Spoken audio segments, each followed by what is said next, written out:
Hi, I'm Julie Perry, and I'm helping you to learn the fine motor table at the Disability Awareness Workshop. Fine motor is for skills with your hands. If your hands are not properly working. Could be various things that are wrong. Could be cerebral palsy, could be a cast that you had on for a while, surgery, tremors, a stroke. Any of those types of disabilities would be a fine motor issue. So when the kids come to your table, you might have a group of 10 kids at the most, and split them in half. You'd have like 5 and 5. And what you do, if you start with this table here, what the object is for the child or the student to put on the gloves, and then they will start doing the activities on this particular table.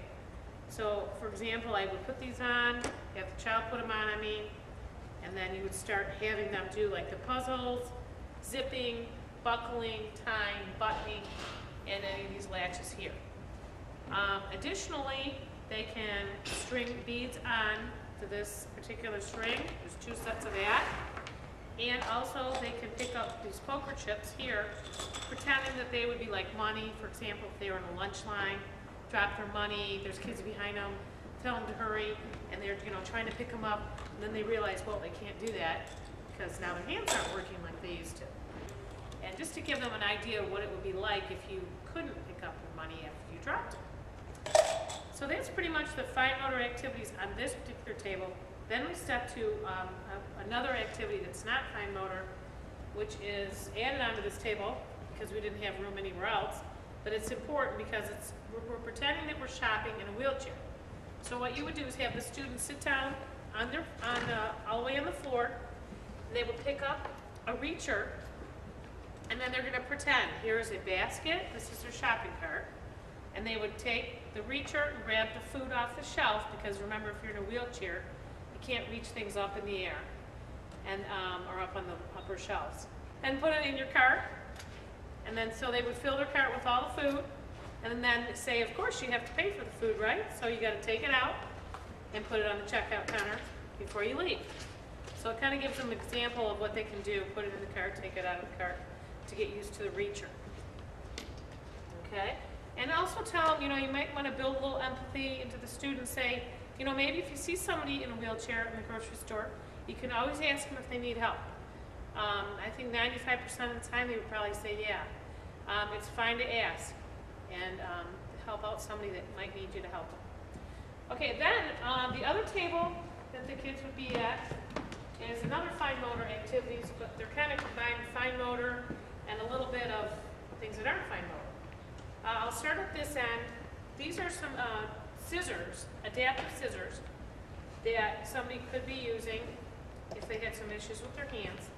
This particular pair of scissors, you would put the piece of paper and then just push it through and cut the piece of paper this way.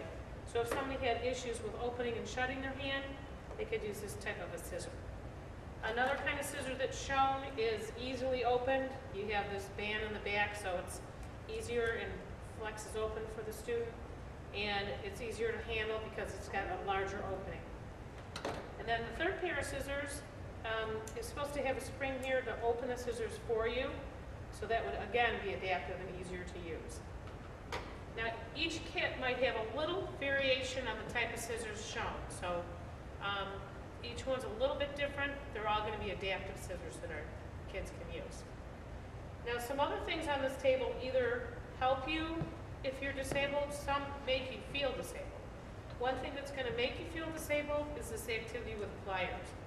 And what you do is have the student pick up the pencil with the plier, and then they can pretend that they're writing their name and see how difficult it might be if their hands aren't working properly.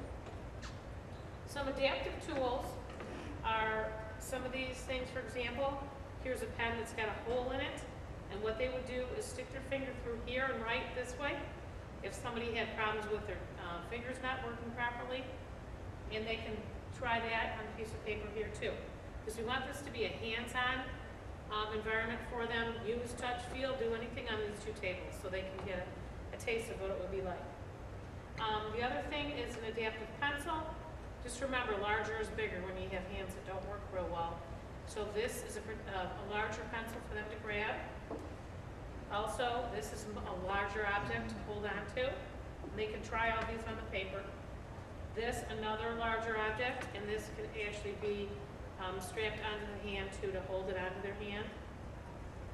Another tool here is called a weighted pencil. This is a little bit heavier, a little bit bigger, easier to use. It can even be just dragged across paper if somebody maybe had weakness in their arm, a stroke, something like that, and they can write that way.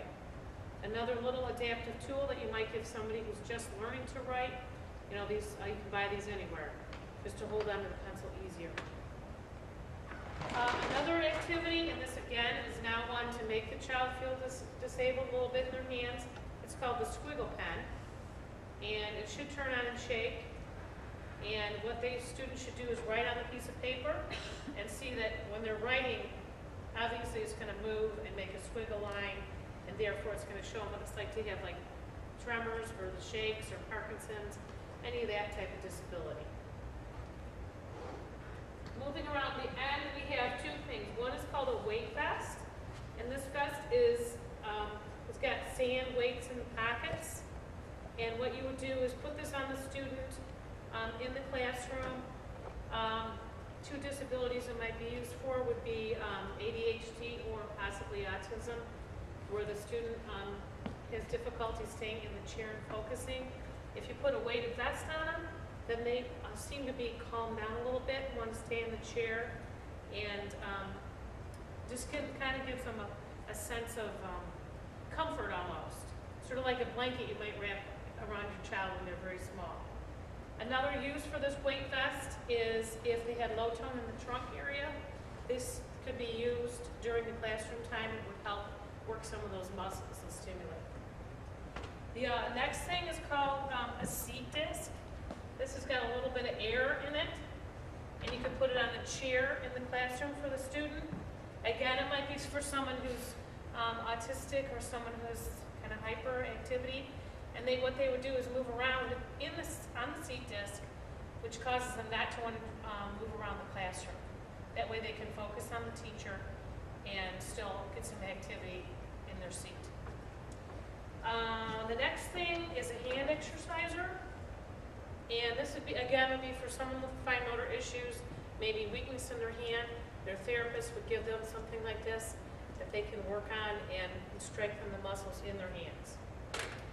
Another thing that I'm going to jump down here that's very similar to that is called exercise putty or Theraputty, and they could put pennies or something in here for the student to find and ask you to, maybe when you're watching TV at night, pull this apart, find the penny. So it's an activity that strengthens their hands, again, if they have fine motor issues. Sensory brush.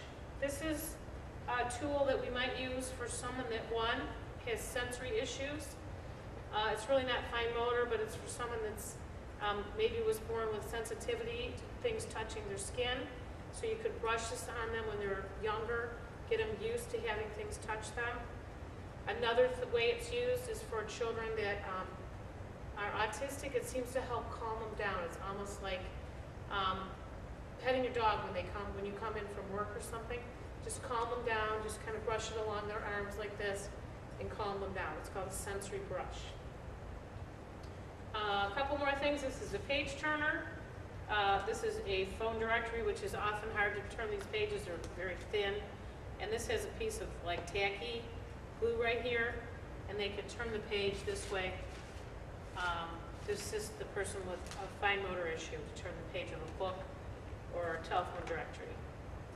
The last thing is what we call a head pointer. And this would be used for somebody who's very physically challenged, possibly only be able to move their neck. And you could have the student strap this right around their head, and of course have this pointed forwards. And then you could have another student pick up this note card here and hold it like this, which is your alphabet and some numbers. And the person with the head pointer, they could have a conversation, like ask simple questions like, what's your name, what do you like to eat, kind of thing. The person with a head pointer can point to the letters and spell out and have a conversation that way. Okay, I think think that's everything on the Fine Motor table. And hopefully you'll understand and have a great time showing the students. Thank you.